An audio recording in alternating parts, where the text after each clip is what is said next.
Hello, folks. How's it going today? How is it going? Oh, yeah, bright and shiny. It's a beautiful day right here in Northwest Oklahoma. I am your host. Well, welcome to the Patriotic Rancher Show. I am your host, Mr. Brutally Honest, right here on Redcon 1.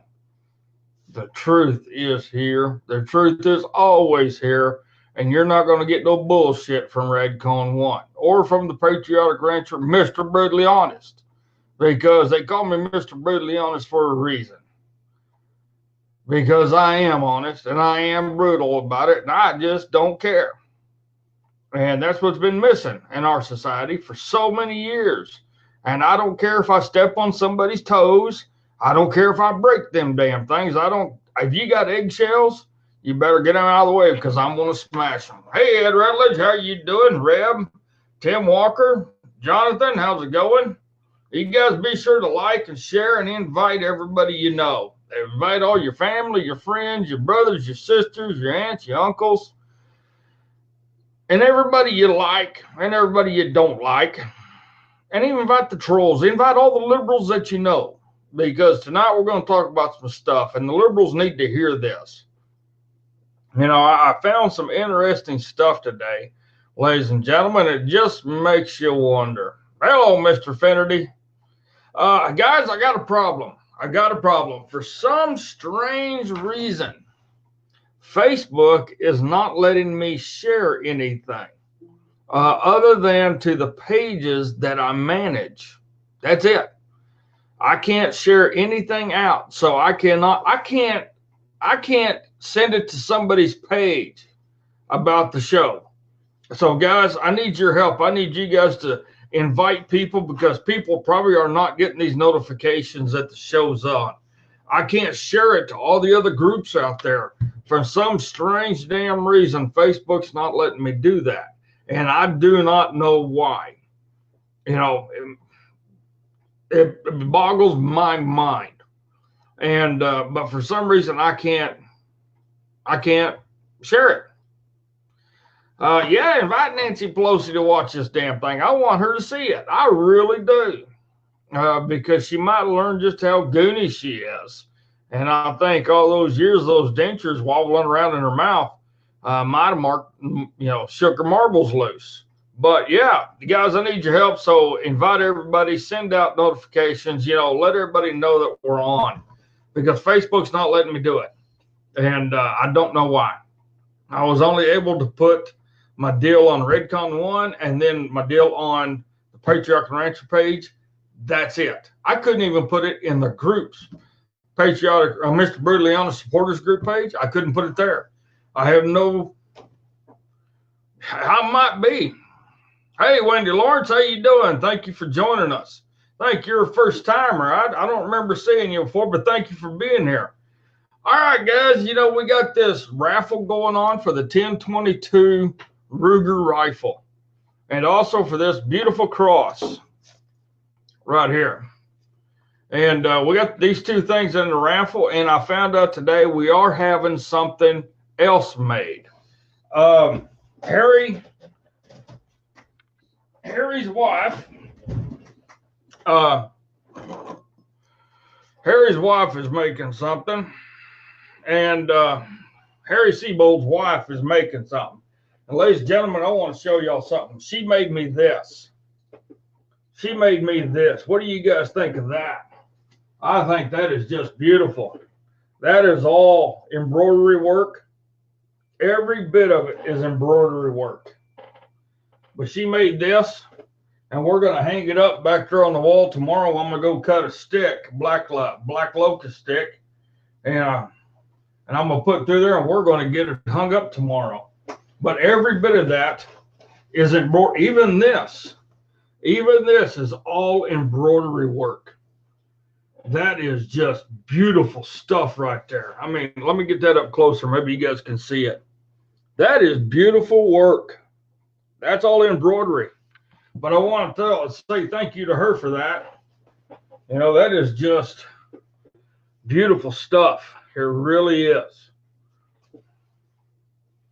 But she's going to make something else and put it in the raffle. So, yeah, I want to say thank you for that, Mr. and Mrs. All right, so right now, ladies and gentlemen, here's the raffle tickets. There's not very many of them. We got 1, 2, we got 3 people in the raffle. And the raffle goes until March 31st. So if you want to get your chances in, let us know. Let us know. All right, everybody, you know what time it is. I know what time it is. It's the same time that we have to do this. And it's something we have to do. It's time to say the Pledge of Allegiance.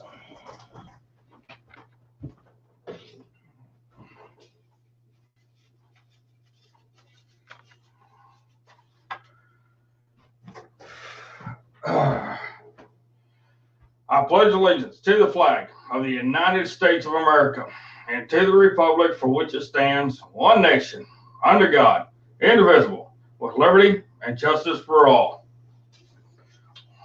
I love those words, liberty and justice. You know, how many of you guys seen those guys from New Mexico riding horseback all the way up to Washington, D.C.? Now, I don't know about you guys, but to me, that means a lot. And that means a hell of a lot to guys like me, because these guys are taking time out of their day and doing something like this. You know, they went a long ways. They had some organizations, some people actually offered up their horses for them to ride to do this thing. And the cool part about it is when they did, they got to use these horses and these mules for that whole ride. And it was a great thing. And those guys had a little weather they went through. That no problem there. They got through it. Everything was fine, hunky-dory. But, you know, to me, that's liberty, watching them guys ride up there. And I thought it was kind of comical. They rode into Washington, D.C., and I've never seen so many people honking, trying to spook the horses, flipping them off, hollering at them. And, yeah, it's just a crock of crap. So, all right, who we got here? We got, who else we got in here? All right. Hey, Harry, how you doing? Thank you. I just showed everybody your deal your missus made, man. That's pretty. That's pretty. I love it. All right. Let's see here. Matt Yarborough, how you doing? Jonathan Stevens, Wendy Lawrence, Reb, Linda Rhodes, how are you, ma'am? How are you doing? Jim Alexander, how's that Marine up there handling the Michigan weather? I hope you're doing good, staying safe. I hope everybody's handling that cold weather up north. I'm glad you guys got it. I don't want it. I really don't. Hey, Nicola, how you doing? Jimmy Collins, how's it going? Sir Ann, how you doing? Oh, yeah, we do. We stand up for what we believe in. I don't bullshit nobody. If I say I'm going to do it, I do it. You know, that's just all there is to it. And one thing I believe in standing up for is the flag, this country, and the good Lord up above. So, we're doing good. Indiana. Indy girl here. Well, I hope you guys are staying warm. You know, down here is actually a beautiful day, but the wind started blowing. wind started blowing like a son of a gun. So, there's not much I can do. Not much I can do. But with this bum leg of mine, I'm kind of screwed anyway. So, all right. So, ladies and gentlemen, we got a bunch of stuff that I want to go over. And some of it you probably haven't heard much about at all. And that's what I do. I bring you the stuff you don't hear about because I think it's important. So, yeah, it's just one of those things that you got to let everybody know. Got to let everybody know what's going on. So, all right. So, we had a great show yesterday. I mean, a great show. It was fun. I actually had a blast. Brett called in, and that was a good phone call. That was a good phone call when Brett called in. And then we had Crazy Horse. He called in. That was good. And here's the biggest thing. All we did, we talked about stuff that happened during the week. And boy, I was amazed at the viewership that we had. I really was. And it was a great show, though. It was a great show. Wow. I'm froze up. Okay, there it is. I'm trying to scroll here on the other page and do something. And while I'm talking to you guys, I love it. I love it. Everything's kind of slow tonight. Makes me wonder. Really makes me wonder sometimes. This old computer of mine, I'm going to talk about that. Okay, I'm going to talk about this first and foremost. We wound up the show last night talking about a lady who's a German erotic dancer.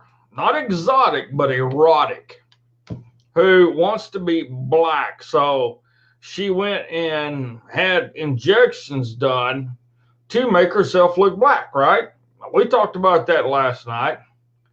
Well, I did not watch the Emmys at all. For one, I ain't got a TV. There's just no damn way I can do it anyway. And I wouldn't watch that piece of shit.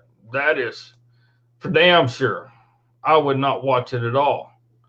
But one of the things I did notice last night was this clown who decided to show up in a damn dress. This guy, well, he's a black guy. I'm trying to get back up there to it. My computer jumped around on me. Damn, I lost it. Anyway, this Yahoo thought he was going to show up there in a dress, a black tux top, and then a black dress. And it makes me wonder just what in the world he was thinking.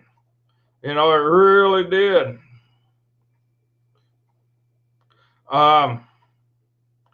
It makes me wonder if he had some loops get loose out of his Fruit Loops.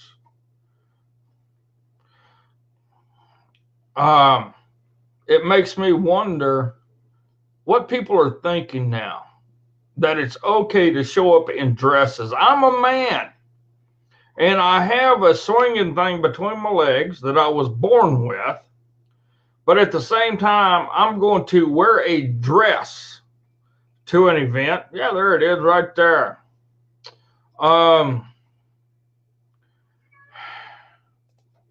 And I just don't understand this feller. I'm looking at this picture and I'm kind of like, and he's even posing as a girl.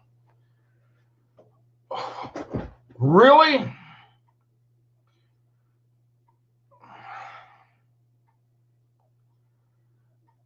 What is wrong with people? What is seriously wrong with people?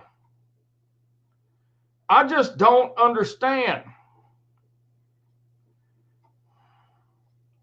Can you guys answer me that? Can you guys tell me what's going on? I see this and it's kind of like, holy shit, the man has lost his marbles. Literally, it looks like he's got a brassiere on under a coat, and he's standing, in this pose where if I tried to stand like that, I'd rip something, but because I guess I got too much alpha in me. But and then all of a sudden it came time for, and he had a boyfriend come over, I guess, a white guy come over, and they was playing huggy and lovey, and that's fine. I don't give a rat's ass if you're gay. That shit don't bother me. I got family members that's gay. I got a sister that's gay. I got other kinfolk that live somewhere up in Vermont that I've never met.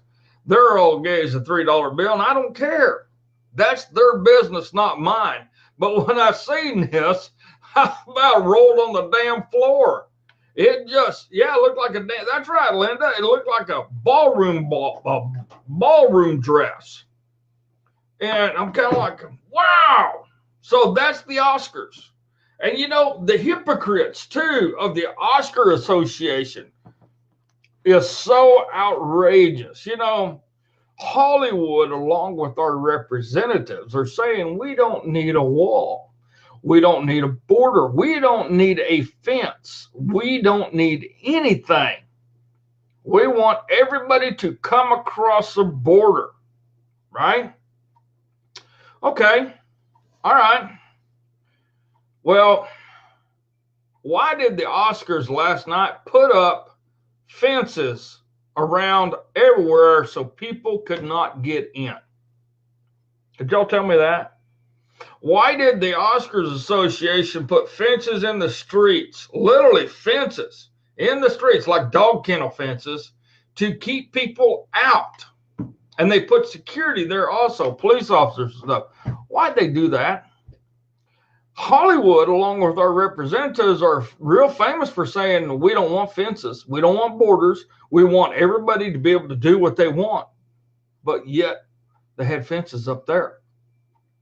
And it makes me wonder how many of them people has a wall around their house also. You guys ever thought about that? So, hey, Johnny Wells, how you doing?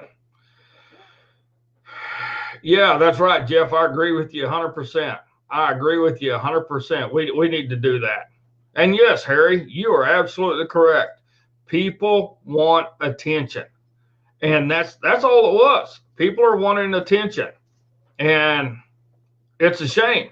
It is a shame that we got this kind of crap going on. And they're trying to be the example for our youth. Well, it's a crock. It is a crock. And I just don't agree with it. I don't agree with it at all myself. But that's just me. No. You jump up here tonight, and I'm going to spray you. She just walked out. I think I upset her.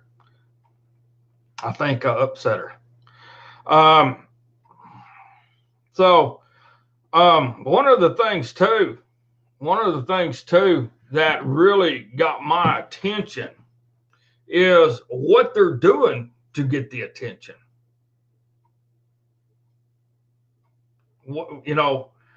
And how they're going about it just to get attention.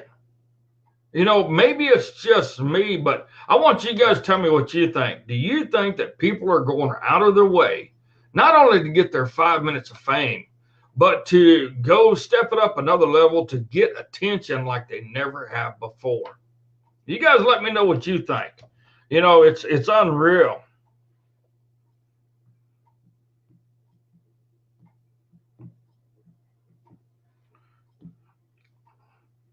He said, I was reading something and this guy was saying something about people are wanting attention to the point that they're neglecting not only themselves, but their family, their children, their morals, their values, their dignity, respect, and everything in order to justify being goony. And I got to agree with that, because people are being goony, ladies and gentlemen. They're just being goony big time. And I just don't understand it myself. I don't. There you go. That's right, Mr. Finnerty. That's just why a lot of us don't watch that kind of crap no more. And yeah, Scott Grimes, they are a bunch of damn hypocrites. They are a bunch of big-time hypocrites. And it just makes you wonder, they have to be that way. You know, it just makes you wonder. So, how do we get around that? Yeah, that's right, Matt. That is, you're absolutely correct. Jesse Smollett got the attention that he wanted.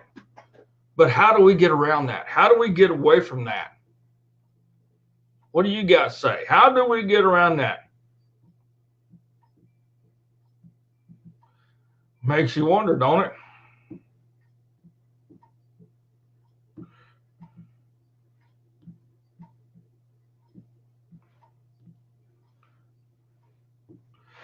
You know, I look at things like this. We got a lot of low self-esteem right now in America. We have a low tolerance rate for some reason. I don't know if it's because of lack of self-esteem. I think they've been trying to push the alpha male out so much that people are actually forgetting who they truly are. You know, when I was a kid,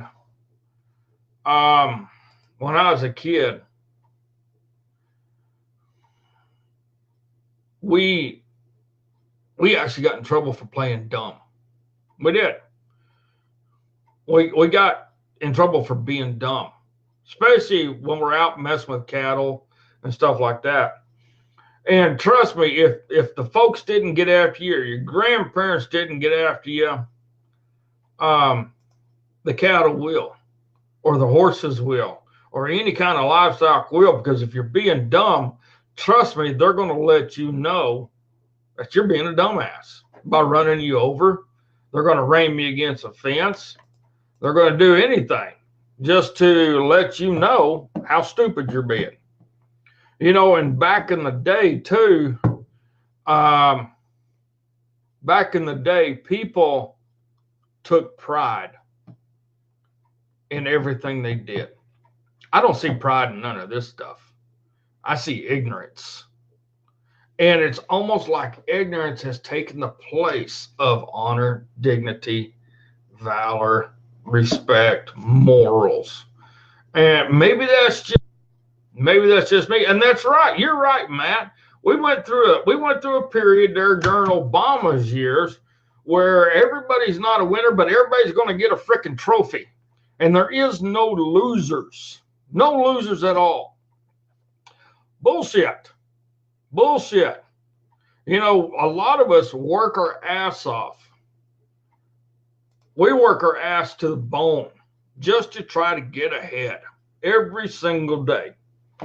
And it doesn't happen. But we don't give up. We keep trying because we love what we do. We keep trying. We keep working. We keep pushing forward. We keep putting one foot in front of the other. We keep trying to improve ourselves 100%. No ifs, ands, and buts about it. But we don't bitch, moan, and groan because we keep doing it. These guys bitch, moan, and groan every single day. You know, so it makes me wonder why. What brought that on? Was that the deal during Obama's thing? Like everybody's a winner, there's not a loser. You're going to get a trophy and you're going to get a prize because, you know, doggone it, you sure went out there and you sure gave it your all. And I'm not going to say that you lost, but, you know, that guy was just a little bit better than you and he did a little bit more. And you know what? That's a crock of crap. That's all it is. Because I worked many ranches in my lifetime, ladies and gentlemen. And I guarantee you this, on those ranches, they don't coddle you. They don't baby you. When you hire onto a brand new ranch, it don't matter your age because you're the new guy. So you get all the shit jobs. Pure, simple, to the point, you do. That's just a fact. But nobody's going to sit there and boo-hoo you. But they're going to let you know when you do something wrong. That's all there is to it. They're going to let you know. And trust me, sometimes it's not the nicest way, but that's what happens. You know, we keep working our butts in the ground, and they keep crying, and I get all the attention. Why? Why is it the people that cry get attention and the people that work don't? It's because we've become a society that's based on emotion. That's it. That's it. Well, I got some stuff here that I pulled up tonight, ladies and gentlemen, that should make you think. Got some critical thinking stuff, and you know, it should make you think just about what is going on. Pure, simple, to the point. You know. So I'm gonna dive right in this. Oh, I gotta do this first. Ladies and gentlemen, you're watching the Patriotic Rancher Show. My name is Mr. Brutally Honest, right here on Regcon 1 Media. The truth is here. All right, so first one first, ladies and gentlemen. You know how we've been hearing about everybody's wanting to get rid of the Electoral College, right? Everybody's wanting to get away from that. They don't want that in our system at all. And it goes against how our voting system was set up. Nancy Pelosi actually was the one who started this, and she's still pushing for H.R. 1 to go through. Well, what they've done, the liberals have decided to jump on the bandwagon with her and pass similar bills via the state levels. So I found this day, it says Colorado is the latest state to pass a bill, which would change the way presidential candidates win office. The state, Colorado, joins 11 others after passing a bill to join the National Popular Vote Interstate Compact. Under the compact, the candidate who receives the most popular votes nationwide will be awarded the Electoral College votes from participating states, even if the candidate lost that state. In order for the bills in states which have passed laws recognizing the agreement, a total of 270 electoral votes from participating states is needed. Colorado has joined California, Connecticut, D.C., Hawaii, Maine, Maryland, New Jersey, New York, Rhode Island, Vermont, and Washington. That brings the compact to 181 electoral votes of the 270 needed. According to the National Popular Vote website, 10 other states have legislation which has passed in at least one of their houses. Georgia and Missouri have also seen bills approved in committees. The state of Tennessee has not introduced a bill since 2016. What does that tell you? All these states are trying to bypass the United States Code. They're trying to bypass laws that we've had in place. Nancy Pelosi, when she came out with H.R. 1, ladies and gentlemen, and it still hasn't gone through yet, but they are still trying to do everything they can with it. Basically, it's just that, it's to take away the Electoral College. Now, if you look at the popular vote, okay, the way the popular votes work is in all these states right here, and then a couple more. Let's take New York. Since New York is broke up into so many pieces,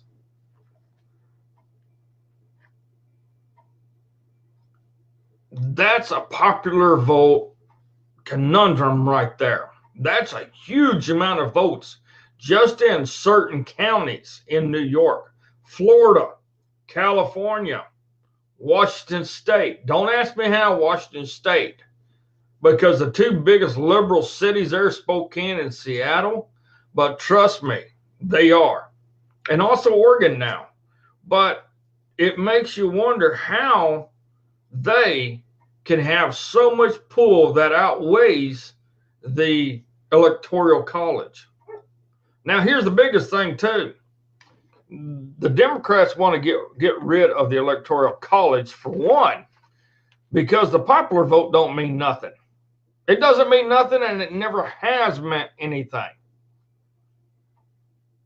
But the Electoral College is how we've always voted for our presidents.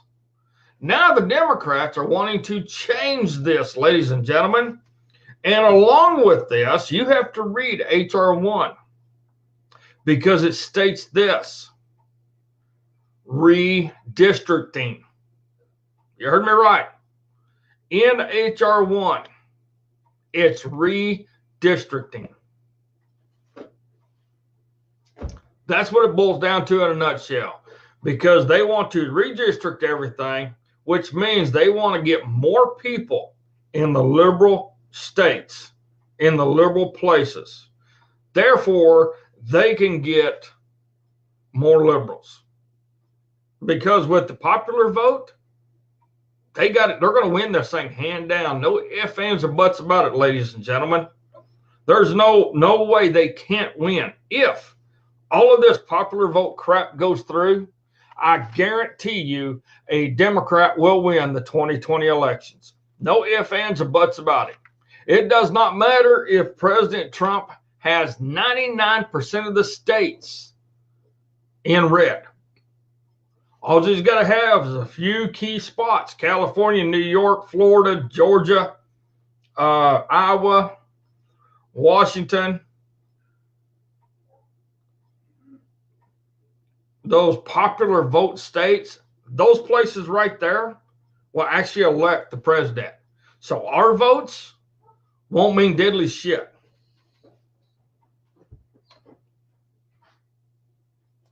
We won't have a say.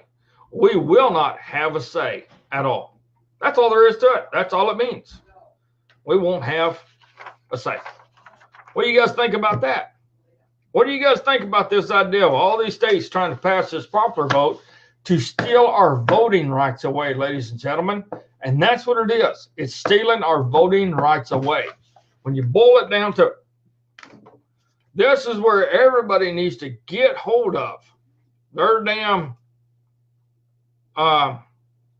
legislator and let them know. Don't go for this crap. You got to remember, too, this thing is called the National Popular Vote Interstate Compact. And I got that. Where did I get this from? I printed this off from Fox17.com news. And it was a story that they covered. But yeah, all you got to do is pull that up. And trust me, it's going to scare the hell out of you. Now, yeah, I don't like it either. It's horseshit. That's all it is. It's horseshit. It is a way for them to steal our votes. It's their way. It's the liberals' way of telling them our vote doesn't matter. Now, does that? Here's a question for you, ladies and gentlemen. Does that mean that we're a republic or a democracy? If they pass this National Popular Vote Interstate Compact, does that mean that we are a democracy or we're a republic? They've right there, they've killed the meaning of a republic in a heartbeat. In a heartbeat. So it makes you wonder. It truly makes you wonder on what's what.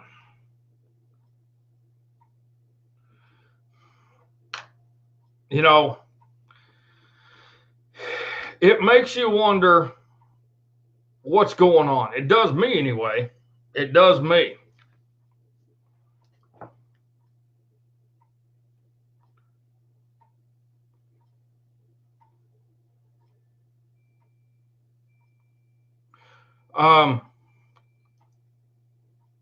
It makes me wonder, have we been have we been sitting on our keisters too long?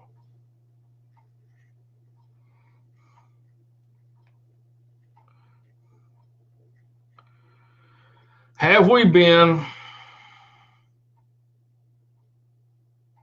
letting things go by and not saying anything, in all honesty?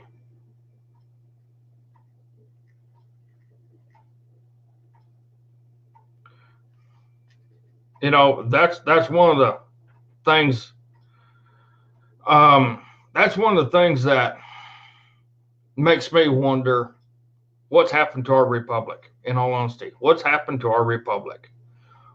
Why have we let stuff like this just go? You know,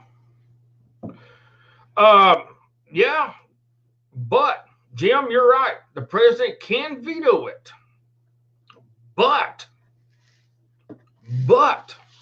the House and the Senate can actually override the president's veto. And that's where it comes down to a fight between McConnell and Pelosi. And do you actually think McConnell's going to fight Pelosi or give her what she wants? You know, in all honesty, you know, I guarantee you, ladies and gentlemen, with the National Popular Vote Interstate Compact and H.R. 1 that Pelosi's pushing through right now, we are losing our republic. We are becoming a democracy, big time. We are going to become property of the UN.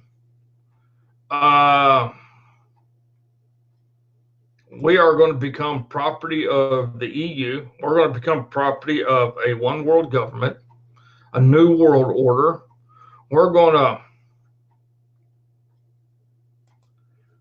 We are going to lose our sovereignty in every which way.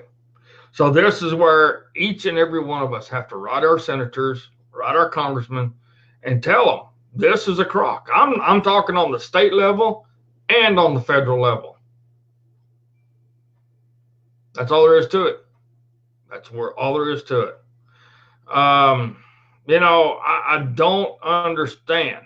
I don't understand how we've sat by and let this stuff happen.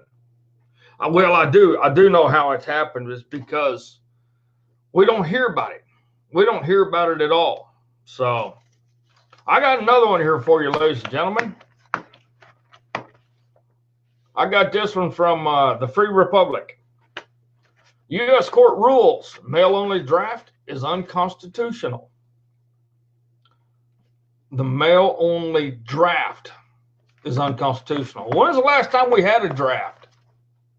Last time I knew we did the draft was during Vietnam. So why are they looking at it now? Okay. So it says if women can serve in combat in the military, they should be eligible for the draft. And I agree. That's the ruling from U.S. District Court in Texas, who ruled late Friday that only male registration for selective service was unconstitutional. The decision overturns a 1981 Supreme Court ruling, Roster versus Goldberg, which said women did not have to register for a military draft because they weren't similarly situated as men. At the time, women could not serve in combat. In 2013, however, the Department of Defense lifted its ban on women in combat. Judge Gray Miller said that meant women and men were now similarly situated. The lawsuit was brought on by a group called the National Coalition for Men, which sued the Selective Service System, an independent federal agency. The Military Selective Service Act requires all men ages 18 to 25 to provide basic personal information to the selected service system, so that if a draft is instituted, they may be called upon. They are supposed to register within 30 days of their 18th birthday. Here's an interesting part, ladies and gentlemen, and I want you to pay real close attention to this. This act includes male citizens, male U.S. citizens, and male immigrant non-citizens. Did you hear me? Was I loud and clear about that? Not only does this act include the United States citizens, but it also includes male immigrant non-citizens. Non-citizens. When did that get changed that non-citizens can join the military? Okay.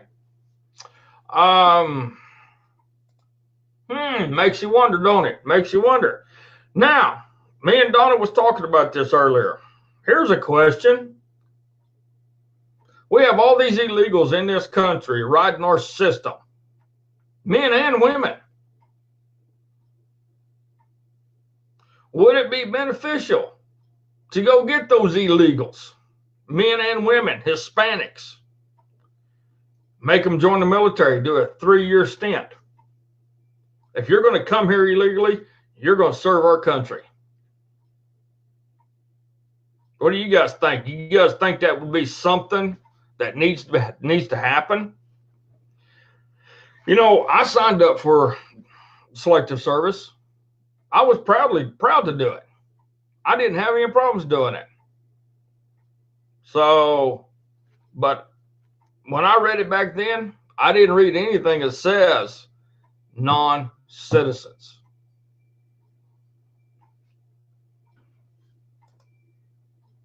I never remember that.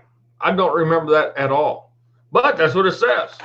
Now, it says the Selective Service Act has been in existence in the United States since 1917 with various updates since then. And the last time the draft was activated was during the Vietnam War. Ford eliminated the registration requirement in 1975, but President Carter reinstituted the registration requirement in 1980 after the Soviet Union invaded Afghanistan in 1979. Since then, there's been efforts in Congress to abolish it and also expand it to women. Congress commissioned the National Commission on Military, National, and Public Service to study the issue. And they want an interim report on what's going on.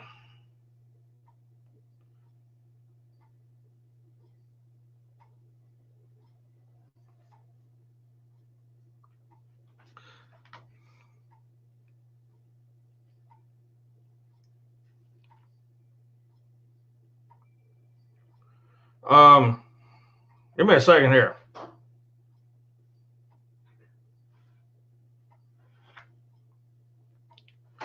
Okay.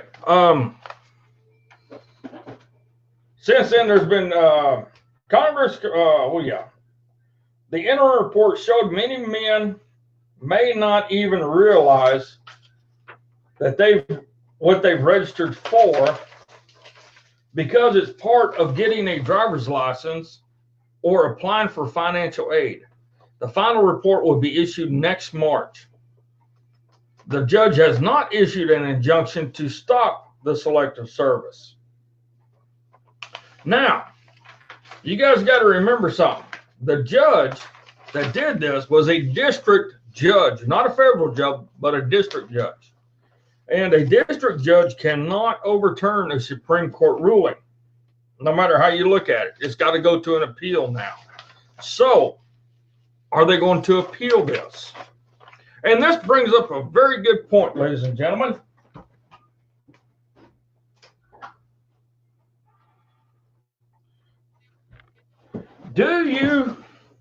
What's your thoughts? I want to see your thoughts in the comments here. Do you think women should be called for the draft right along with men if the draft ever comes up again? We have a lot of women in our military right now. We have women in every MOS you could think of pretty much doing the job. Hey, Brian, how's it going? Do you believe that women should be registered with selective service? You guys let me know. I want to see what you say in the chat.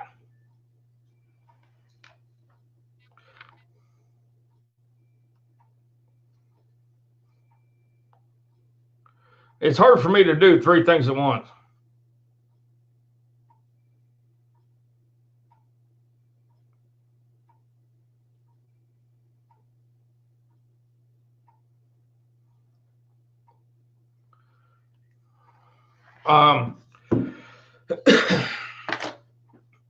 One of the opinions that I have is this. That is, if a woman can do the job and she wants to do the job, let her do the job. If a woman wants to sign selective service, no stopping her. Let her do it. If a woman is capable, and I do know we got women paratroopers. I know for a fact we got women that's been on the front line. I know we got women that have sacrificed their life to save their men that's with them. Yeah, I'm all in favor of it. I am all in favor of it myself. That's just me, though. That's just me. Got another reply here. It says, a stupid ruling in a series of stupid rulings. So you guys let me know what you think. I want to know you guys' input, especially you previous military guys. You know, everybody's in the Army, Marines. We've been in some pretty serious situations in some pretty serious places. Do you think in our day and time that we should have women fill those positions? That's a good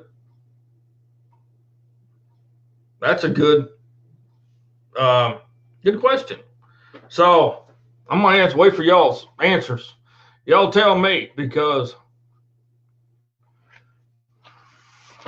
Kenny Henley says, wouldn't want them fighting with me. Okay.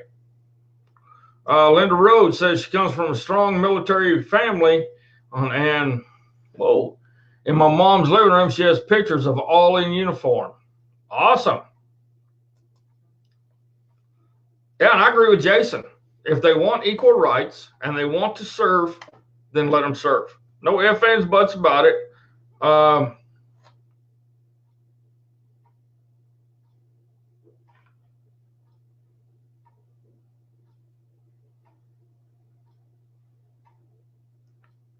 So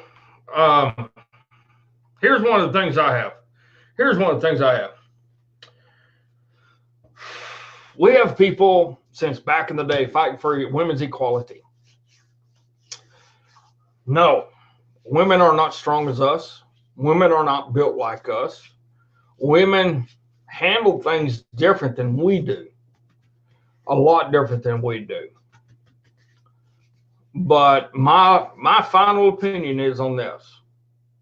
If a woman wants to fight, let her fight. If a woman wants to ride broncs, let her ride broncs. If a woman wants to ride bulls, let them ride. If a woman wants to play football, let them play football. That's all there is to it. So that's my opinion, and my opinion only. So, you know, hey, let them do what they want to do, but we'll just go from there. All right. So now, ladies and gentlemen, you know how the socialist thing has been so huge lately, so huge that it's been overwhelming with Bernie and Frog Eyes. And, you know, people are just kind of wondering about the socialist thing, right? Well, I printed a deal off from Reuters today. It says Cubans overwhelmingly ratify new socialist constitution. Cubans have overwhelmingly ratified a new constitution that enshrines the one-party socialist system as irrevocable and irrevocable, while instituting modest economic and social changes according to the National Electoral Commission. Okay?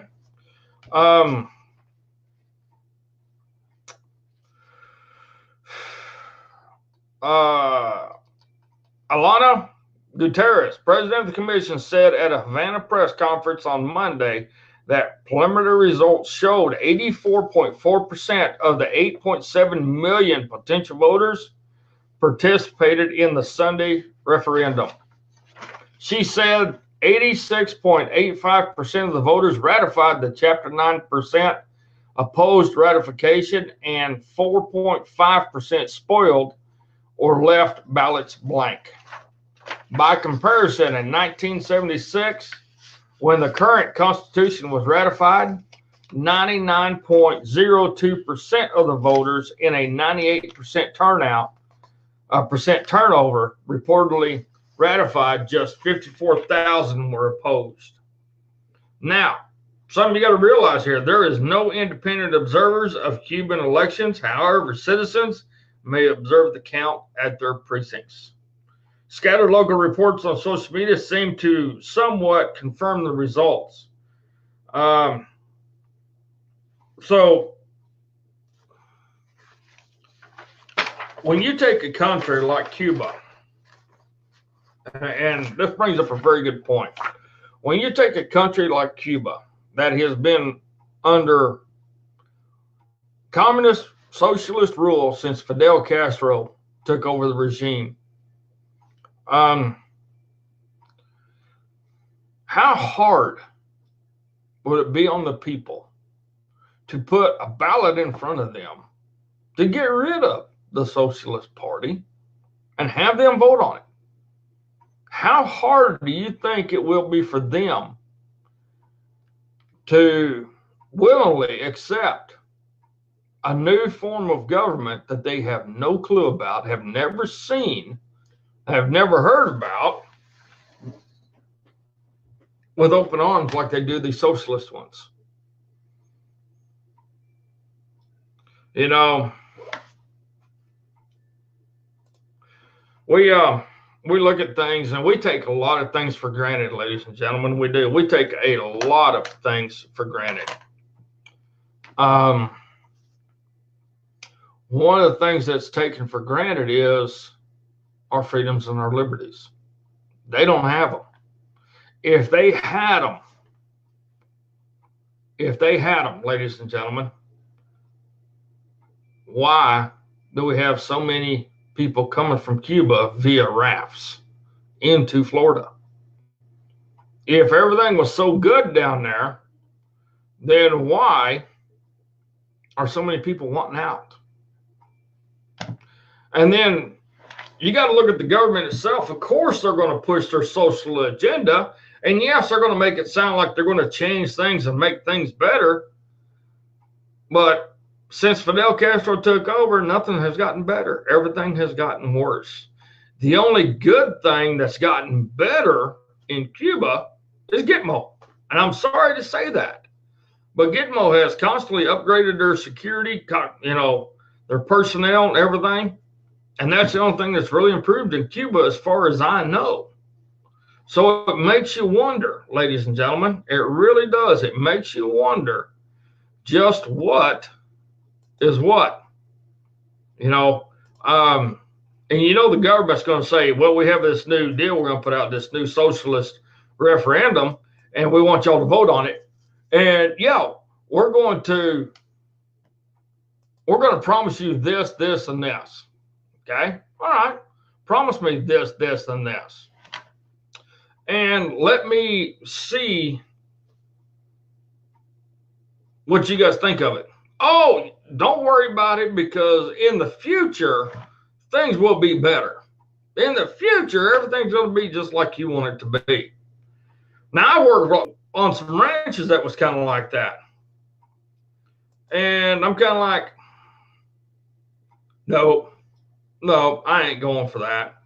Either we're going to get things better, or we're going to change some things. That's all there is to it.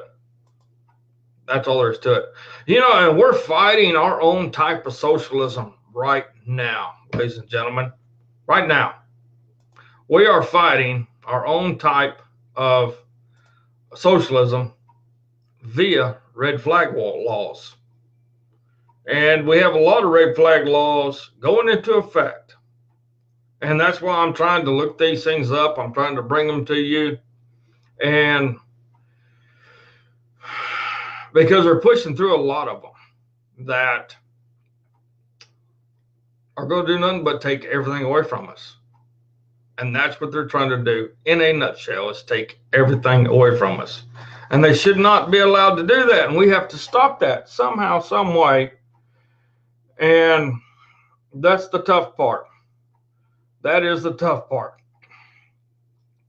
So, when we do that, when we stop letting people take things away from us, you know that we're starting to win.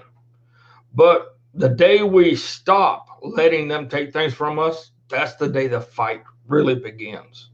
And that's the day that you better hunker down, because the fight will be strong and the fight will be going.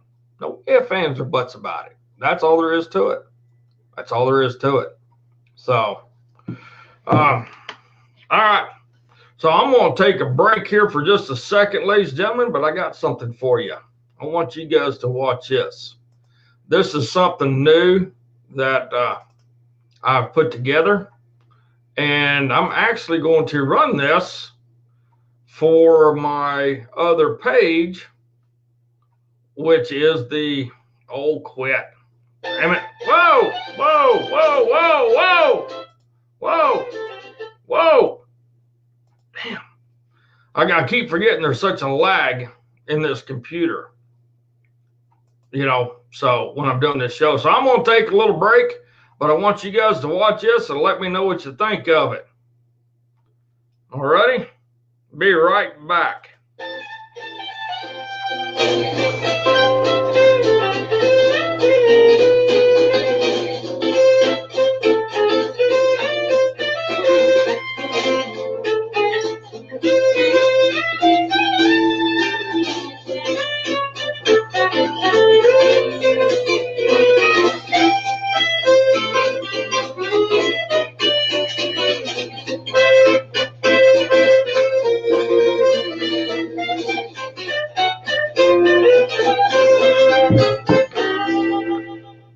What did you guys think of that?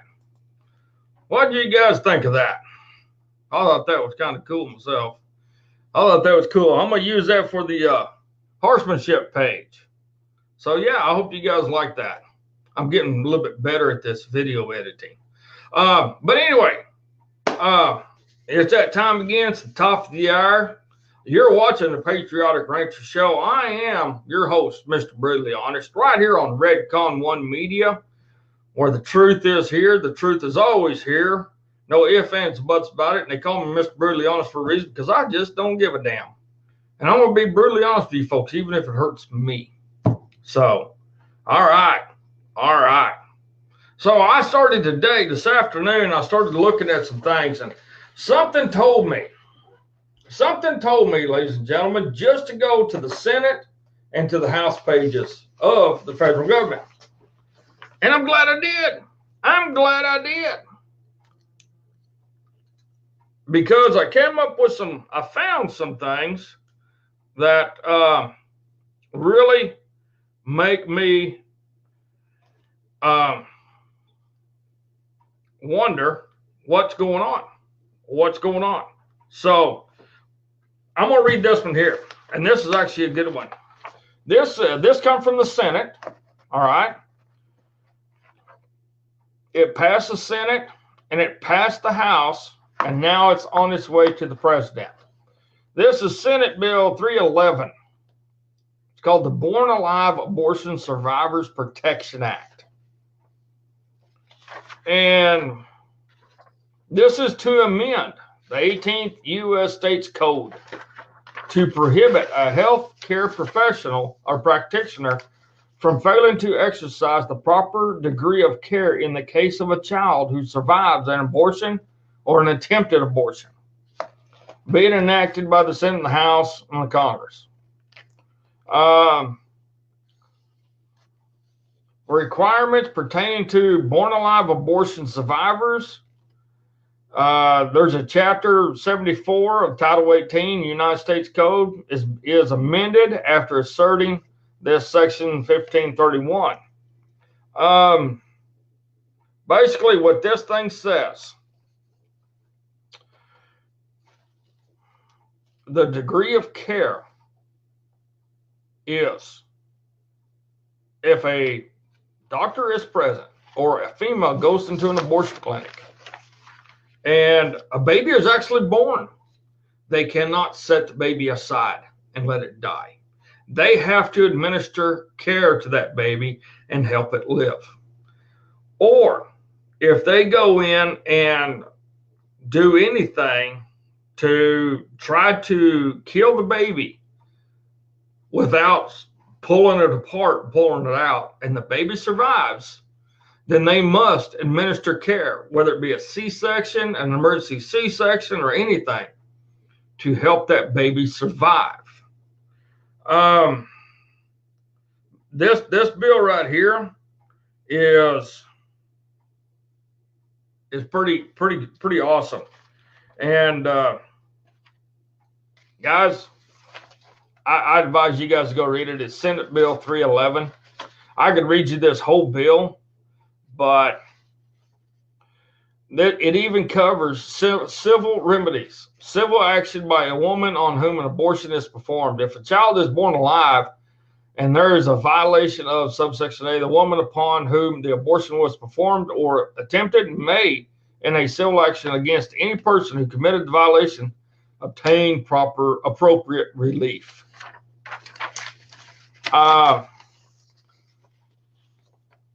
Appropriate relief is this: objectively verifiable money damages for all injuries, psychological and physical, occasioned by the violation of this law. Statutory damages equal to 3 times the cost of the abortion or attempted abortion, and punitive damages. This thing, the term born alive, has the meaning given that term in Section 8, Title 1, United States Code, commonly known as the Born Alive Infants Protection Act. And ladies and gentlemen, this bill kind of breaks it down. And basically what it is, it's an amendment, it's a bill with amendments to replace other amendments in the United States Code. And this bill is a damn good bill. I read through it, and it's going to help some things, but not everything. And it does not do enough as far as I am concerned. The sponsor of this bill is Ben Sassy from Nebraska, a representative from Nebraska. And I want to thank him for pushing this forward. But that's Senate Bill 311. And you guys need to go look that up and read that. And because we got to stop this abortion crap. Because when we start killing the people of the good Lord up above, when they cannot defend themselves, that is the most cowardly act possible, as far as I can tell, that a human being can do. No ifs, ands, or buts about it. And it's horrendous how we as a people let it go on as of today. So we have to protect life. We do. Because life is precious. And for the people that kill that life, I have no mercy on you. I think your first abortion, if there's no reason for it, but you just want it, your ovaries should come out right then, right there. No ifs, ands, or buts about it. That is my personal opinion. But hey, that's just me. I'm being brutally honest with you. I think if you're going to go get a healthy baby ripped out of you, a human being, then your ovaries need to come out. You need to have a complete hysterectomy. No ifs, ands, buts about it. And it's all on your dime. Nobody else's. Not the government's. Nobody else's. Not welfare. But it's on your dime. But that's just me. That's my opinion. That's all I'm going to say about it. So, all right. This last thing that I want to talk about, we could cover this quite a bit. Ladies and gentlemen, I'm going to hold this up here so hopefully you guys can see it. You guys see that?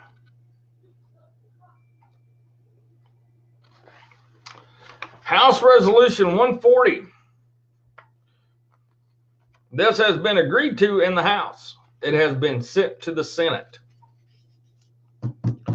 House Resolution 140, calling on the President to resume the interpretation of Section 1 of the 14th Amendment of the Constitution as originally intended and applied as law for a century. Okay. All right. The guy who sponsored this is Brian Babin, Republican out of Texas.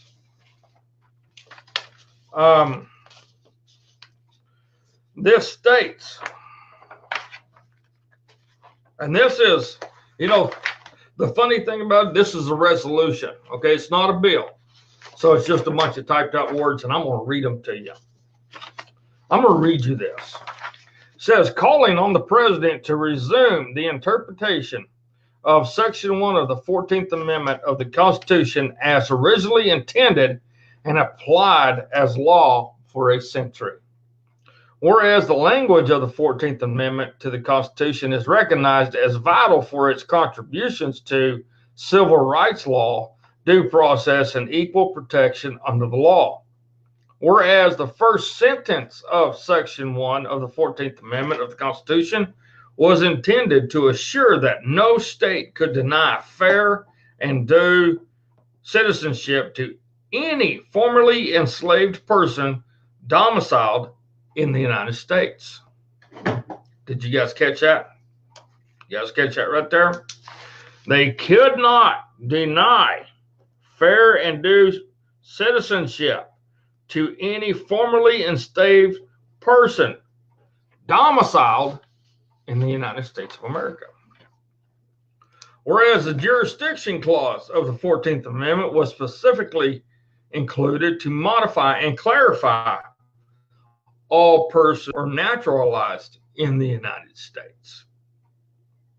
Whereas words subject to the jurisdiction thereof, as written in Section 1 of the 14th Amendment to the Constitution, meant not owing any allegiance to any other foreign power. Whereas an illegal alien, upon setting foot into this nation, cannot meet the requirements of the Section 1 of the 14th Amendment to reside in a state. There's no way that that can happen. Whereas being born of United States soil by parents who are illegally inside the country and therefore not under the legal jurisdiction of the United States does not qualify a person as a citizen of the United States, but of the nation to which the mother and father hold citizenship. So what does that mean? What does that right there, I mean, that one little paragraph, what does that mean to you, ladies and gentlemen? Does that mean, I'm going to read this again. It says, whereas being born on United States soil by parents who are illegally inside the country and thereof not under the legal jurisdiction of the United States does not qualify a person as a citizen of the United States, but of the nation to which the mother or father hold citizenship. What does that tell you? We get back to this. Obama, his DREAM Act, everything is out the door. If we have this go to the president and he signs it and this resolution goes forward, ladies and gentlemen, what does that mean to you? All illegals that have babies here are not American citizens. They are citizens of the country where their mother and father come from, whether it be Honduras, Ecuador, Paraguay, Guatemala, Mexico, wherever they come from, Vietnam, China, it does not matter. Those children are not United States citizens. What do you guys think about that? Whereas a person, if present in the United States illegally, a child born in the United States to that parent would owe allegiance to that foreign power which has jurisdiction over the parent. Now we can interpret this, okay? We can interpret that part. How many of you people on payday see people transferring money out of this country to their home country? So are they paying allegiance to that country by supporting their family members over there? Is that what they're doing? Because they're illegal. They're not legal citizens here, but yet they're sending money back to their home country for their family. So does that mean that they still have allegiance to that country where they come from? Because in all, they're sending them money to pay taxes. So yeah. So, whereas interpretation of Section 1 of the 14th Amendment devolved in the latter half of the 20th century away from the original intent and clear meaning upon ratification and amendment. Whereas the first sentence of the Section 1 of the 14th Amendment to the Constitution has been manipulated and abused by illegal aliens to unfairly gain citizenship for their children and incentives illegally. Whereas ending the practice of automatically extending citizenship to children born in the United States by a mother in the country illegally and therefore not under the jurisdiction of the United States should not require an additional constitutional amendment. Whereas those in the United States illegally are subject to our laws by their presence within our border, but are not subject to the more complete jurisdictive envision of the 14th Amendment as a precondition for automatic citizenship. Whereas a sovereign nation has the right to determine its own qualifications for citizenship. Whereas only 30 sovereign nations recognize a form of birthright citizenship, including only 2, the United States and Canada, classified by the International Monetary Fund as first world countries. Whereas during the century, 3 sovereign nations, Ireland, New Zealand, and Australia, have ended their practice of birthright citizenship, and whereas Section 5 of the 14th Amendment explicitly declares to Congress the right to determine how the provisions of the amendment are to be applied, now therefore be it resolved that the House of Representatives calls upon the government of the United States to return to the proper, original, and intended interpretation of Section 1 of the 14th Amendment, taking into account the jurisdiction clause, and number 2, disapproves of birthright citizenship and intends to pursue legislative measures, if necessary, to ensure the practice, if apparently ended. Number 3, supports the directives of the Trump administration to properly interpret Section 1 of the 14th Amendment and, if necessary, seek judicial clarification as to the intent of the language of the amendment, and number 4, will seek, if necessary, a legislative solution to end birthright citizenship.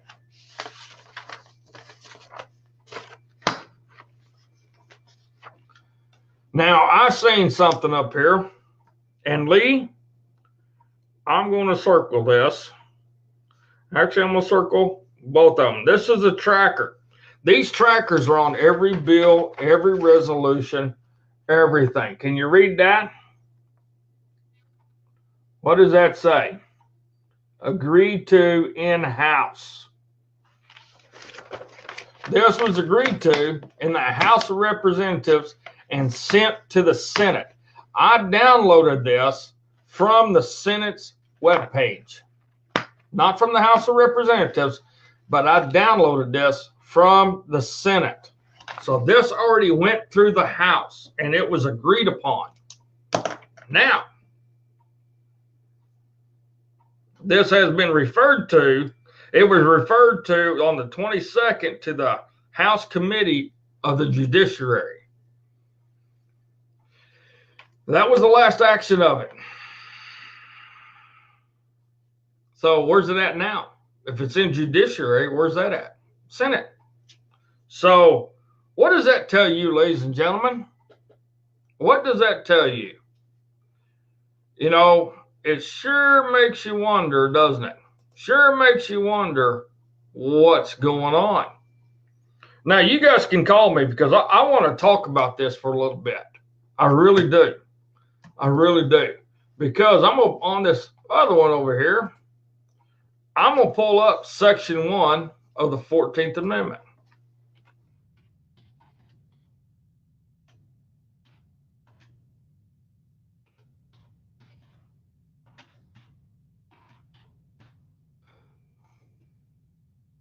Section 1, 14th Amendment.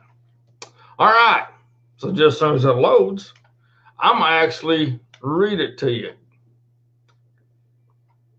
Section 1. There we go. Okay, I just clicked on this. This is www.lawcornell.edu. Section 1 of the 14th Amendment says this: all persons born or naturalized in the United States and subject to the jurisdiction thereof are citizens of the United States, wherein they reside. No state shall make or enforce any laws which should abridge the privileges or immunities of citizens of the United States, nor shall any state deprive any person of life, liberty, property without due process of law, nor do deny to any person within its jurisdiction the equal protections of the law. Okay, so let's look at that. So the first thing it says, they said the first sentence of the first section of the 14th Amendment, right? So here's the first sentence: all persons born or naturalized in the United States and subject to the jurisdiction thereof are citizens of the United States and of the state wherein they reside. Okay. No place do I see anything about illegals. No place do I say anything about illegal children. I see all persons born or naturalized. You know what I mean? So that does not refer to illegals at all. But this brings up a very good point. Very good point. The Democrats have used this and have twisted the 14th Amendment to get rights for the illegals. So I'm glad this went through. What you guys' thoughts? I knew I was going to lose a whole bunch of viewers, and I did. But that's okay. That's okay. Because, you know, I get to reading these bills and I get to reading the resolutions. Nobody wants to hear them. And that's fine. That's fine. If you don't want to hear them, that's fine. That's up to you. But ladies and gentlemen, this right here is what the Democrats have been using, the 14th Amendment, in order to get illegals everything they freaking want to. They're stealing everything from us. So how are we going to stop that?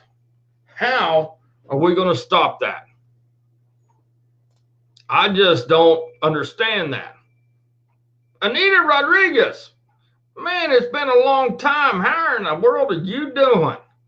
It's been a long time.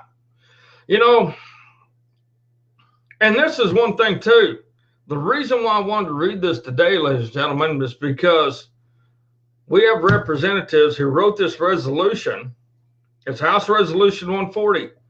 And they're calling on the president to resume the actual way that it was written, the honest way that it was written. No ifs, ands, and buts about it. And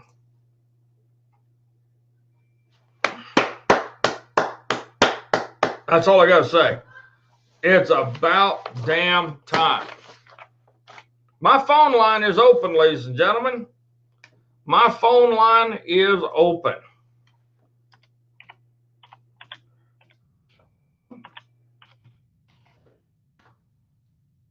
All in, let's talk about it.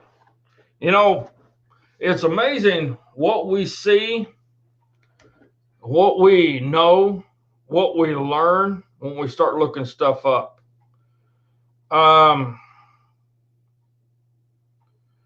It's amazing kind of what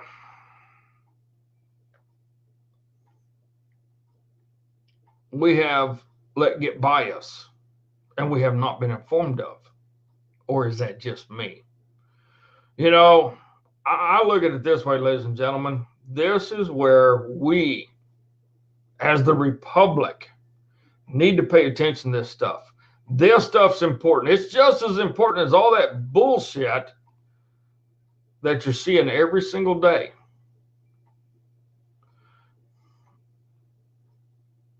This is just as important. This is more important than 90% of the news that you see.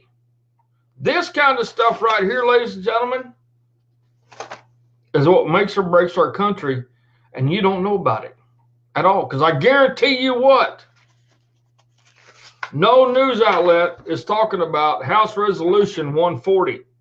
I guarantee you that, and there is not one news outlet, Fox News included, is not talking about House Resolution 140.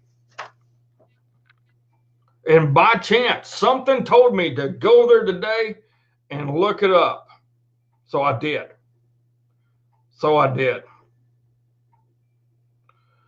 And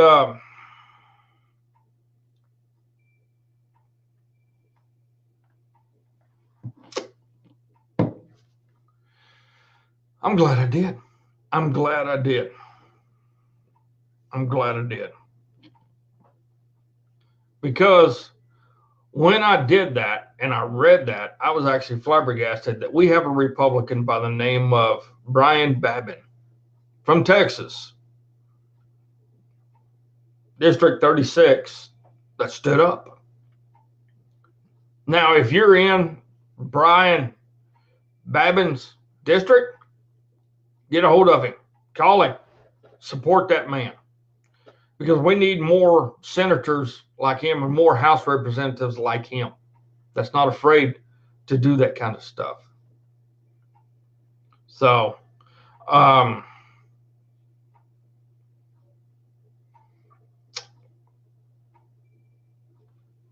you know, I look at it this way, ladies and gentlemen. I feel blessed. I really feel blessed when I found this, because it makes me feel good knowing that we have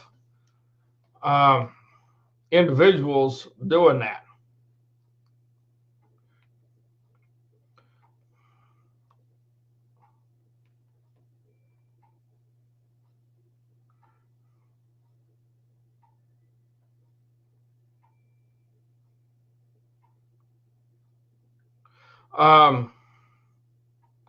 So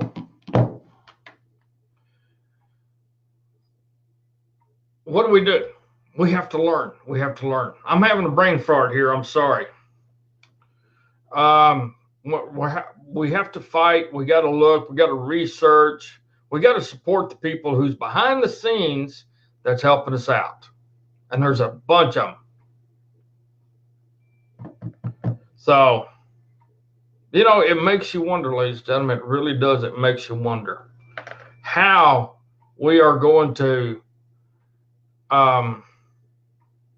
stay ahead of this stuff. And I'm trying. I'm working on a couple of shows that I'm putting together that are going to be pretty damn important that you guys need to know about. And I guarantee you, I'll probably have 21 viewers, and that's it. And that's fine, because if just 21 of you are watching, that's 21 more that will know about some of the stuff that I guarantee you do not know about. And because all this is going to be first-hand account type stuff. So I'm trying to get this going. Anyway, so So if the president goes back and he does what this resolution wants, how much do you think people are going to use this against him? I think they're going to use it a lot, myself. I really do. I think that they're actually going to realize what's going on, because I want this House Resolution 140 to make national news. I want to watch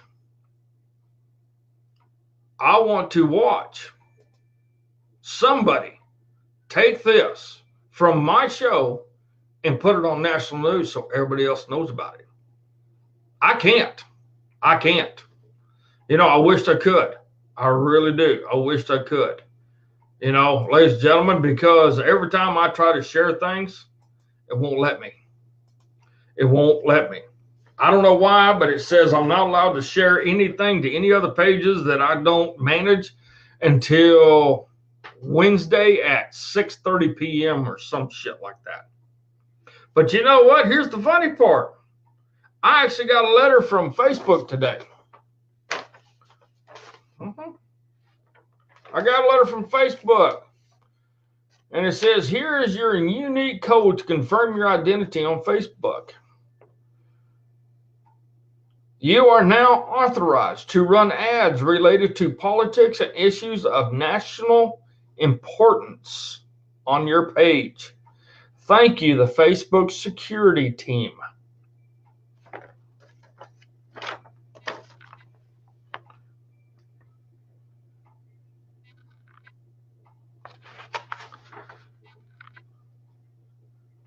And they even got their address on there.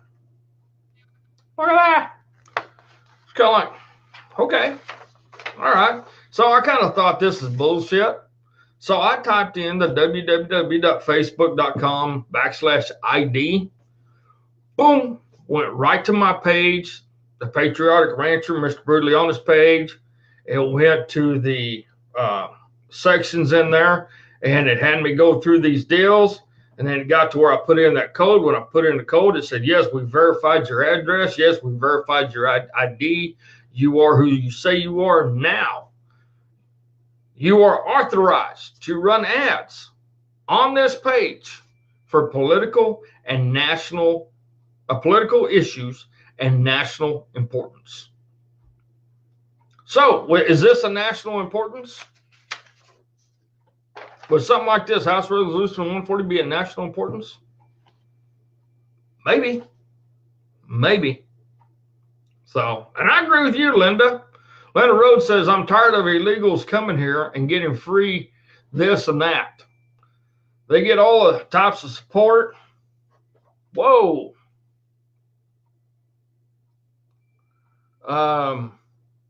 Get all types of support. I have a granddaughter, and she has a little boy, 4 years old. She is single, and her ex is in prison. She is on her own. She took out student loan, got herself a profession, and she is working and gets no support from her ex. Yet these illegals come here, and they get everything. Yeah, I agree. I fully agree. So illegals have been stealing from us for a very long time.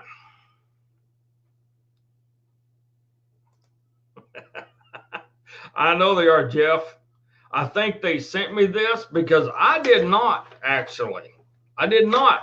fill out the form, but I inquired about it and they sent me that.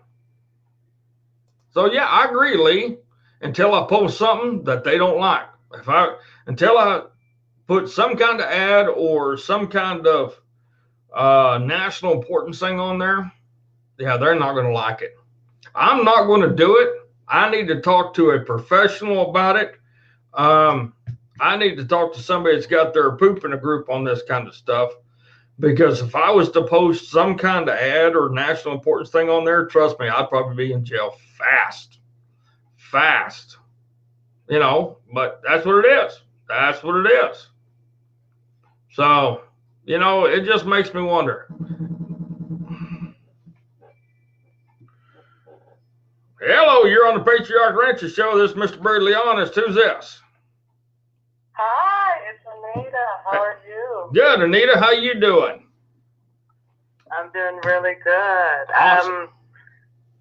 Listening to you, and it's been a while. Yes, it has been a while. I've been pretty busy, just working a lot, and I kind of laid low for a while, and even watching the news and participating in, social media. Kind of shut things down for a while because I wanted to focus more on reading, on the history of our country and some ideas and I guess political viewpoints and so forth that are being thrown out there. I just wanted to go back and, history and understand some things and just go back to the basics of what our country, stood for.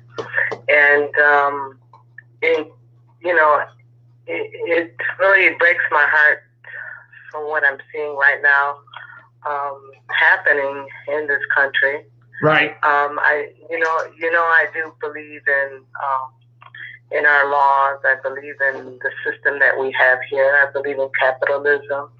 I believe in people making their choices on how they want to live and so forth. Of course, abiding by, the laws that we have in this country. But I also believe in higher moral standards and spiritual standards, because I think that with the balance of all three, I believe with that foundation is what we were built on, caring, having compassion for others, and so on and so forth. But I know that the consequences of having open borders, we've lived them, 9/11, we've put our guard down and have suffered many consequences because of it. Correct. One thing that we're seeing, because there's another side to why people are trying to get into the country, especially now, illegal. If you read, because I read on a history of Latin America, and there was a vision of Latin America very early on that all Latin American countries would become socialist. And Castro was actually wanted to be the leader of that.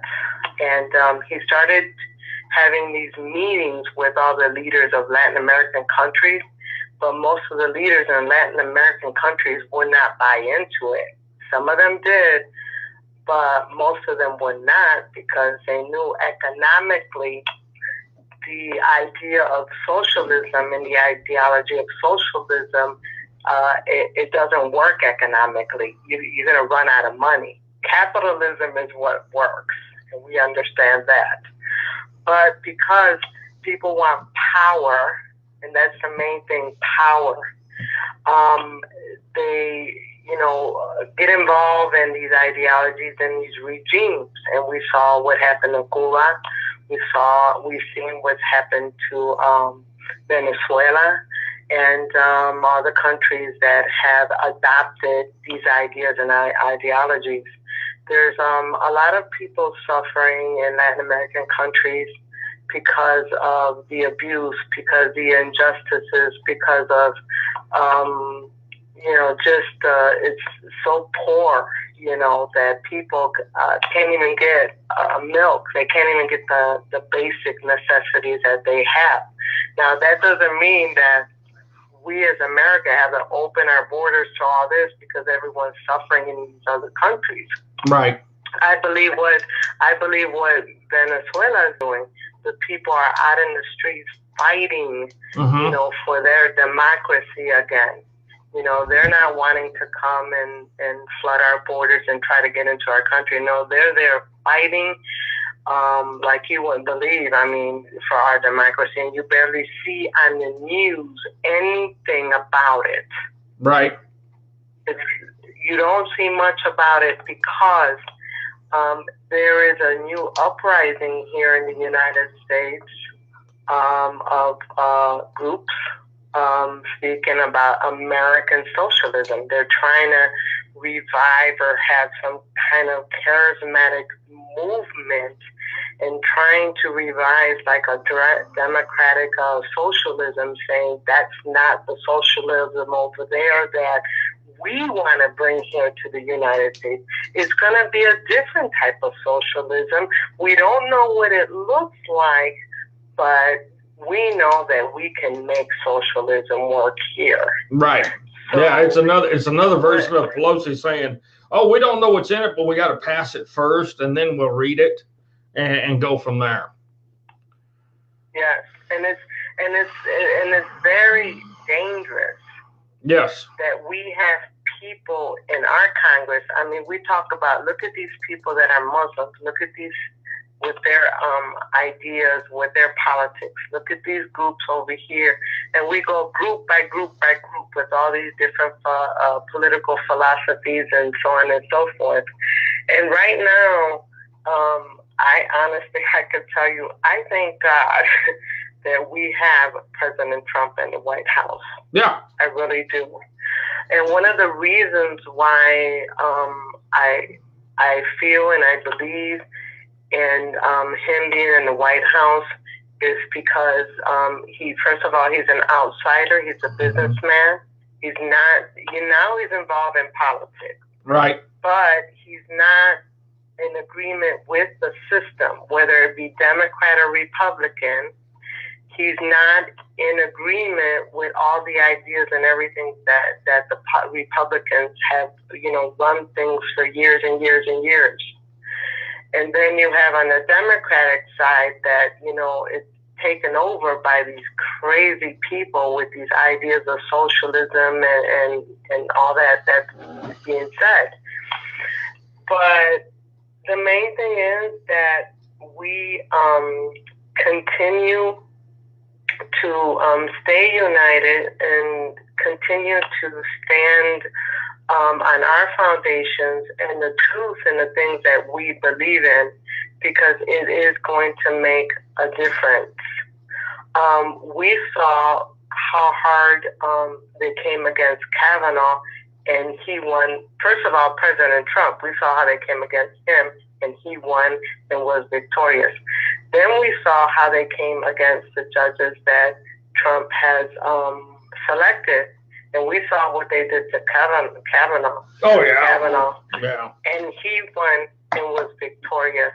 So every battle that we see, and it's ugly, the ugliest that we have ever seen, but yet we continue to win every battle. Right. Because I believe this, like I said, I thank God that Trump is in the White House, because I believe that even though everything seems chaotic, and it's like a controlled chaos, because I know that God has a plan, and it's going to be victorious, and we're going to do well, and we are going to be able to help other countries establish their democracy in their countries, because we're going to help in this global economics where we're not going to be the only ones that are going to reap the benefits from it, but all these other countries that are suffering and fighting for their democracy, they're going to be able to win some battles too. Right.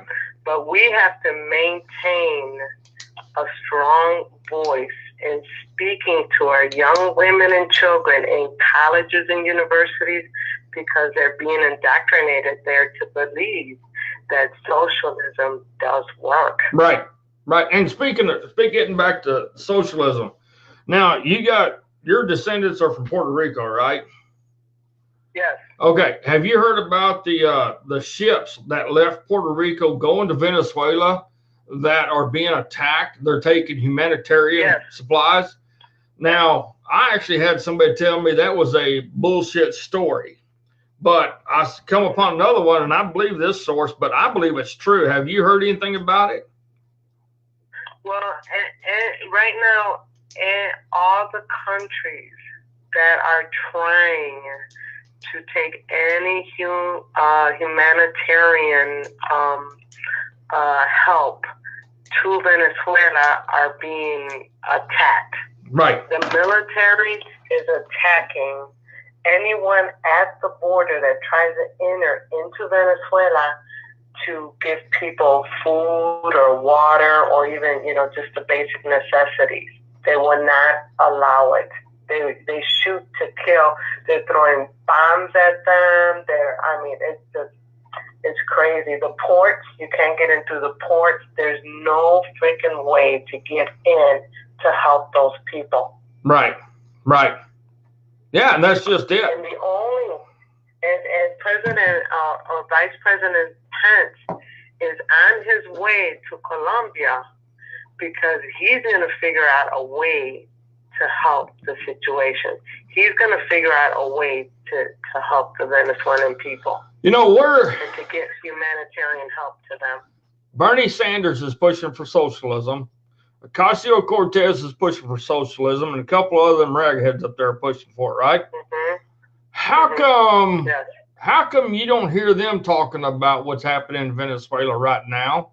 You don't hear them talking about Cuba. You don't hear them talking about any of these other socialist countries at all on what's happening right now, where people are sending humanitarian aid and the army is destroying it.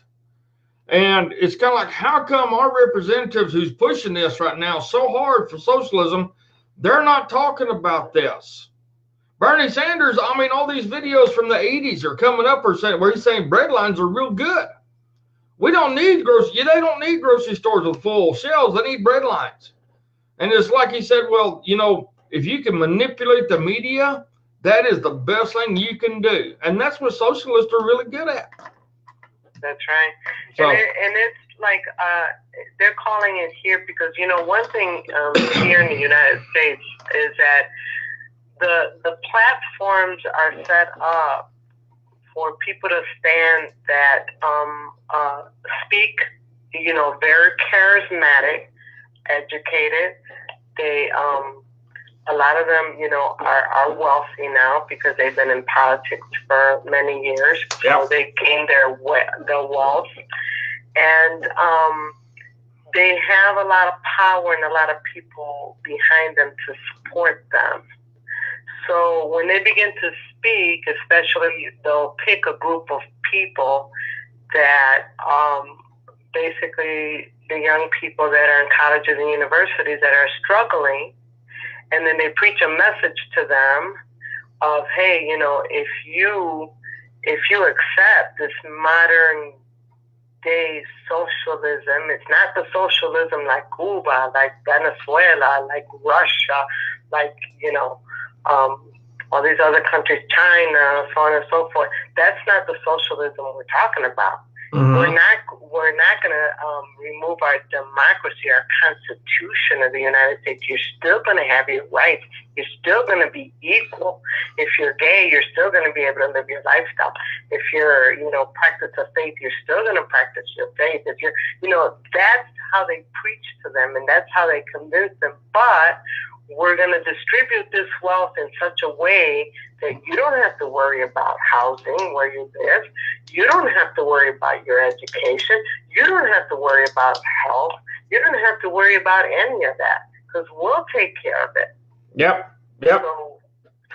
So they convince them that, hey, that sounds good. That's a good message. That's a positive message. That makes me feel good and secure. And, because everything now is about feelings. Oh, yeah.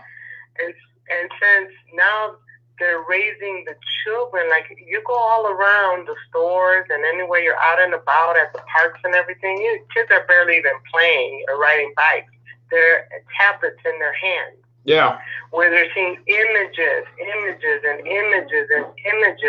that they barely have a good vocabulary. They're not reading about history. They're not learning about anything. You ask some basic questions about Constitution, about the United States, things that we learn even in grade school about basic things about the country. These kids don't even know. Right. So you can, raising children in this new technical world, they could care less because they're being taught to be, it's about your feelings. How do you feel? Then you go with your feeling and you go experiment your feelings because you're not hurting anybody, so they're not being taught what is right and what is wrong. Right. They're not being taught that there is evil that wants to destroy you and kill you. Mm-hmm. And you have to make good choices in your life. And you have to have compassion, and you have to care about other people. Right. But in socialism, well, everything's equal. I can practice that, It's like the snowflake mentality, So it's very scary because we've seen like people like Cortez. You're like, listen, I'm Puerto Rican. She's Puerto Rican. I'm like, if I sat in a room with her, I would do circles around her. Yeah, she's a. Now wait a minute. She's a Puerto Rican native Indian, supposedly. Bullshit. We're all Puerto Rican native Indians because of Taino Indians. I mean, this is whatever. That's bullshit. Oh, for all guys herself, she's going to come up with every excuse there is. Give me a break. Yeah, really. Listen, she was elected just because 4% of the people there voted. That's the only reason why she's sitting in that seat. Right. Oh yeah. And there's another rise that's even just as bad as the stupid message of this modern day socialism. There's a rise up against Christians and also against Jews. Uh-huh. I mean, we're seeing it like blunt people in Congress that are supposed to represent the people, bluntly, boldly, saying things against Christians, saying things against Jews. Right. So where's the equal here? Where is the representation of the people? We the people here in the United States. Mm-hmm. So the hypocrisy is just, I mean, it's unbelievable. That's why I kind of disconnected for a while. Oh, yeah. Because you hear so many different messages, and then I could imagine here young people and even adults, like you take the time to read, your listeners take the time to read and learn about the history and read about everything before you believe in it. If you see something on social media, you're not, oh yeah, that's for real. No, it's not. It's not for real. You got to investigate. You got to fact check. You got to find out. Well, and see, the thing about it too, at our age, we remember our history that we learned when we were kids and stuff like that. And today, the history that these kids have learned is completely different than what we've learned. So they've been programmed to believe that, hell, the Holocaust never even happened. So I'm kind of like, wrong. So that is true. That is true. And when I sit and have conversations with people about politics, I says, okay, we're not going to have a debate. This is going to be a conversation. I'm going to listen to what you have to say. You're going to listen to what I have to say. And then we're going to read the policies and see what it actually says. Right. And then if you got to look up words and definitions and stuff, that's how it's done. Because like you're talking about, there's a lot of things going on behind the scenes.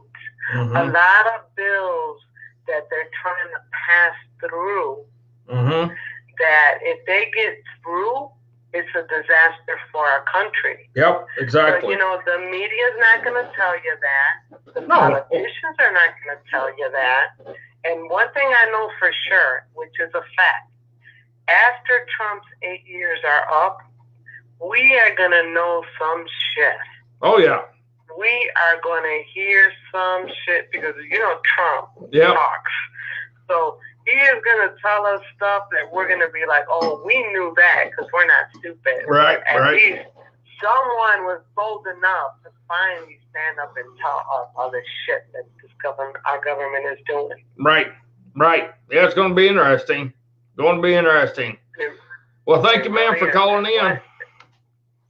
I got to wrap. You're welcome. It was nice talking to you, and I like talking to you. I like your platform, and I just like your honesty and what you stand for, and just continue. I'm going to keep on keeping on, and because it matters. I'm always one voice, and I'm always going to be brutally honest about it too. All right, you take care. Thank you, ma'am. Bye-bye. All right, great. I like it when she calls in. Man, that woman there is full of a lot of good knowledge. Ladies and gentlemen, I'm going to wrap this show up here. My final thought for tonight is this. She brought up a very good point. Socialists now, along with the socialists in this country, are bringing in the aspect of emotions. That's all they're bringing in is emotions. And they think they can win the hearts of millions of people with emotions. Well, emotions are not facts. Emotions is not history. Emotions is not equality. Emotions is not living wages. Emotions is not real life. Emotions is what you have when you're mad, you're upset, you're happy, you're angry, you're hurt. That's an emotion. That's it. None of this other crap. So we got to pay attention to what's going on. I'm going to keep finding these bills, and I'm going to keep telling you guys what I'm seeing. No ifs, ands, or buts about it. I'm going to. Because you need to know.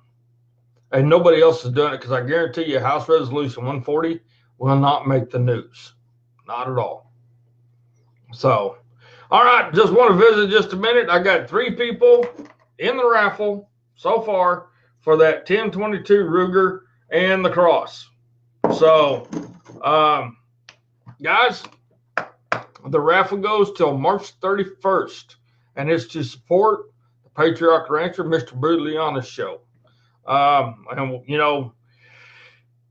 we're trying to upgrade and do some things and make things better for you and for us, and trying to take that next step up. And that's what we're trying to do, so we can bring you guys more and more great information with every show and be brutally honest about it. So, well, ladies and gentlemen, we love you. We appreciate you. I thank you for being here with us tonight on Monday night. And I enjoy this more than you can ever shake a stick at. So, God bless you. God bless the people of the Republic of the United States of America, and God bless the Republic. And as Donna Joe says, grow where you're planted. Don't let the winds of change blow you over. Make those roots go deep and strong. And all I got left to say is this. If you're sitting on a wooden fence, you're going to get splinters in your butt. So get your ass up. Get off that fence. Pull them splinters out. Put your feet down, go forward, and never look back. And let's take our republic back, ladies and gentlemen.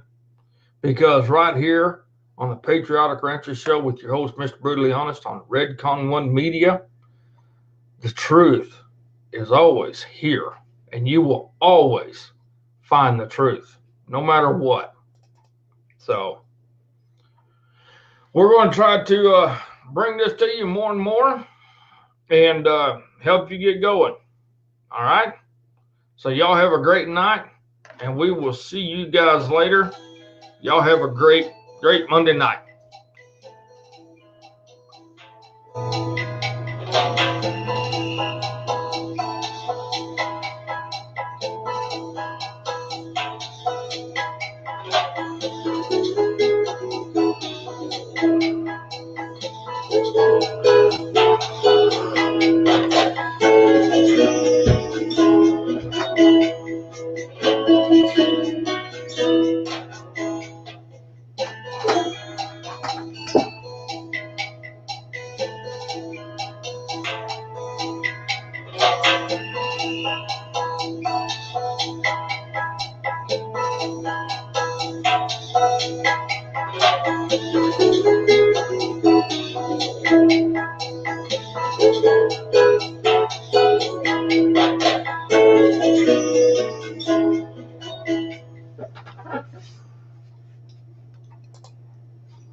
In broadcast, damn it.